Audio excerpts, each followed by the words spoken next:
দীর্ঘদিন যাবৎ কোনো নিয়োগ নেই, যেখানে ওয়েস্ট বেঙ্গল নিয়োগ প্রক্রিয়া বন্ধ বললেই চলে, এবং সেখানে একটা রয়েছে ওবিসি মামলা, যে মামলা কিন্তু আরও গতিটাকে মন্থর করে দিয়েছে এবং যে গতিতে নিয়োগ পায় শেষ বললেই হয়। সেখানে একটু হলেও আশাবাদী আমরা। অনেকেই মনে করবেন স্যার এটা মিথ্যে, অনেকে মনে করবেন স্যার না হতেও পারে, নাও হতে পারে, তাদের জন্য বেশি কিছু বলার নেই। শুধু এটুকু বলার রয়েছে যে 2026-এ মার্চের মধ্যে নিতে হবে নতুন আপার প্রাইমারি টেট, নির্দেশ দিলেন মহামান্য বিচারপতি সৌগত ভট্টাচার্য। তাহলে আমরা বুঝতে পারছি একটা কথা, যে 2026-এর যদি মার্চের মধ্যে নতুন পরীক্ষা নিতে হয়, এবং এই কথা কিন্তু টেট পরীক্ষার সময়ও বলা ছিল, এবং টেট পরীক্ষা কিন্তু হয়েছিল, যদিও নিয়োগ হয়নি, তবে পরীক্ষা কিন্তু হয়েছিল।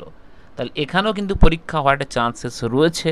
আর যারা চাও বা যারা চান যে আমি আমার আপার প্রাইমারি টেটটাকে ক্লিয়ার করে রাখবো, তাদের প্রত্যেককে বলবো সিরিয়াস হয়ে যান, এটাই মুখ্য সময় প্রিপারেশনকে কন্টিনিউ করার। দেখুন, কিছু আশা না ছাড়া আমরা কিন্তু পড়াশোনা করতে পারি না, আমরা সেই জেদটা ধরে রাখতে পারি না।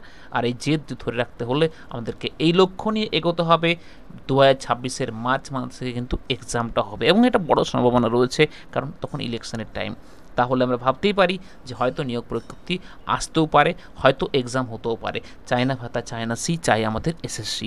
এই জেদ নিয়ে, এই মানসিকতা নিয়ে, এই মনোবল নিয়ে তোমরা শুরু করো প্রিপারেশনকে। এসএলএসটি আদৌ কি হবে কি হবে না এই চিন্তায় না থেকে আশা করো, আশা রাখো যে হবে, এবং আগামী যে সুযোগগুলো রয়েছে, অন্যান্য যে এক্সামস রিলেটেডগুলো রয়েছে, সবকটা এক্সাম আমি জানিয়ে দেবো আমাদের চ্যানেলের তরফ থেকে। তার জন্য অবশ্যই চ্যানেলটিকে সাবস্ক্রাইব করে রাখতে ভুলবেন না। যেরকম অন্যান্য যদি পরীক্ষার নিয়োগ বিজ্ঞপ্তি পাই, অবশ্যই প্রত্যেকে শেয়ার করব এই চ্যানেলের মধ্য দিয়ে। Thank you so much. ভালো থাকুন প্রত্যেকে, সুস্থ থাকুন প্রত্যেকে। দেখা হচ্ছে নেক্সট ভিডিওতে।